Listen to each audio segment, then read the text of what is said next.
যদি আপনি কিডনি ফেলিওরের রোগী হন এবং ননভেজ খান, তাহলে আপনার ক্রিয়েটিনিন বাড়বে, কারণ যত বেশি ননভেজ খাবেন তত বেশি প্রোটিন শরীরে যাবে। সেই প্রোটিন ক্রিয়েটিনিনে রূপান্তরিত হবে এবং আপনার লেভেল বাড়তেই থাকবে।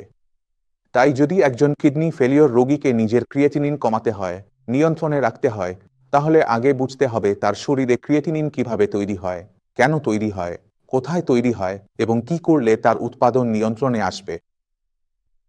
ক্রিয়েটিনিন তৈরি হয় আমাদের মেটাবলিজমের মাধ্যমে। যখন আমরা কিছু খাই, প্রোটিন খাই, সেটা হজম হলে তখনই এটা তৈরি হয়। এবং কোথায় তৈরি হয়? আমাদের মাসলে তৈরি হয়।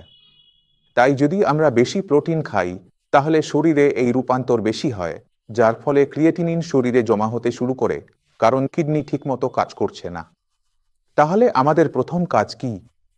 কিডনি ফেলিওর রোগীর ক্ষেত্রে নিজের প্রোটিন ইনটেক নিয়ন্ত্রণে রাখা। আমাদের ঠিক যতটা প্রোটিন দরকার ততটাই খেতে হবে। শরীরের যতটা প্রয়োজন ঠিক ততটাই প্রোটিন খেতে হবে।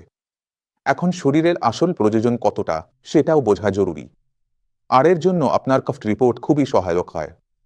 যদি আপনি নিজের কাফট অফট করিয়ে থাকেন, তাহলে রিপোর্ট বের করুন। সেখানে টোটাল প্রোটিন নামে একটা লাইন থাকে, যেটা সবাই সাধারণত উপেক্ষা করেন।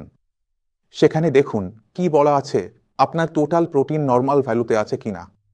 যদি নর্মাল ভ্যালুর মধ্যে থাকে, তাহলে আপনি প্রোটিন ফ্রি ডায়েটে যেতে পারেন, যেখানে আমরা একদমই প্রোটিন ইনটেক করি না। আমরা রুটি সবজি পুরোপুরি খাব, কিন্তু আমরা ডাল, ডিম, ননভেজ, চিকেন, ফিশ এসব পুরোপুরি বন্ধ করে দিই। এতে উপকার কি হয়? এতে শরীরে ক্যাটমিনের উৎপাদন অনেকটাই নিয়ন্ত্রণে চলে আসে। এখন একটা সন্দেহ আসে, যদি আমরা প্রোটিন না খাই, তাহলে আমাদের শরীর চলবে কিভাবে? শরীর তো প্রোটিন দিয়েই তৈরি। কিন্তু যদি আমরা প্রোটিন ইনটেক নাও করি আর শরীরে প্রোটিন ঠিকঠাক থাকে, তাহলে আমরা যে কার্বোহাইড্রেট নিচ্ছি সেগুলো তখন রূপান্তরিত হতে শুরু করে। প্রোটিন শরীরে অটোমেটিকভাবেই রূপান্তরিত হয় এবং আমরা মাসে মাসে টেস্টও করিয়ে থাকি। তাই যদি কখনো মনে হয় যে হ্যাঁ, শরীরে কমের দিকে যাচ্ছে, নিচের দিকে যাচ্ছে, তাহলে তুমি এটা পরিবর্তন করতে পারো। যদি তোমার শরীরে প্রোটিনের মাত্রা স্বাভাবিকের থেকে কম থাকে, তাহলে প্রোটিন বন্ধ করা সবচেয়ে বড় ভুলগুলোর একটি প্রমাণিত হয়। কারণ যদি আমাদের প্রোটিন একেবারে কম থাকে, মানে 5 পয়েন্ট চলছে, 4.5 চলছে, তাহলে শরীরে প্রোটিনের ঘাটতির কারণে কি হয়? রক্ত অনেক বেশি পাতলা হয়ে যায়। এমন রোগীদের পায়ে পানি জমে থাকতে দেখা যায়। যখন এই রোগী শুয়ে পড়ে বা ঘুমায়, তখন পায়ে জমে থাকা পানি বুকে জমতে শুরু করে, ফুসফুসে জমতে শুরু করে, যার ফলে শ্বাস নিতে অসুবিধা হতে শুরু করে। ফুসফুস নষ্ট হয়ে যেতে পারে, নিউমোনিয়া হতে পারে, এমনকি রোগীর মৃত্যু পর্যন্ত হতে পারে। এই কারণেই শরীরে প্রোটিনের মাত্রা ঠিক রাখা খুবই জরুরি। আপনাকে পরিস্থিতিটা বুঝতে হবে, আপনার শরীর আপনার কাছ থেকে কি চাচ্ছে সেটা জানতে হবে। যদি প্রোটিন স্বাভাবিক থাকে, তাহলে বন্ধ করতে পারেন, কিন্তু যদি সেটা কম থাকে, তাহলে একদমই কমানো যাবে না। এই বিষয়টার খেয়াল রাখতে হবে। এখন প্রশ্ন হচ্ছে, প্রোটিন খেতে হলেও কোনটা খাবেন? কারণ প্রোটিনের তো অনেক উৎস আছে। প্ল্যান্ট বেসড প্রোটিনও আছে, অ্যানিমাল বেসড প্রোটিনও আছে। এই দুই ধরনের প্রোটিনের বৈশিষ্ট্যে আকাশ পাতাল পার্থক্য আছে। তাই আমি সব রোগীদের সবসময় এই পরামর্শ দিই, যদি আপনাকে প্রোটিন খেতেই হয়, তাহলে প্ল্যান্ট বেসড প্রোটিন খান। কারণ এতে এমন কিছু উপাদান ভালো পরিমাণে থাকে, যা শরীরে প্রোটিন দ্রুত বাড়তে শুরু করে এবং আমাদের ভালো ফলাফলও পাওয়া যায়, আর ক্রিয়েটিনিনও বাড়ে না।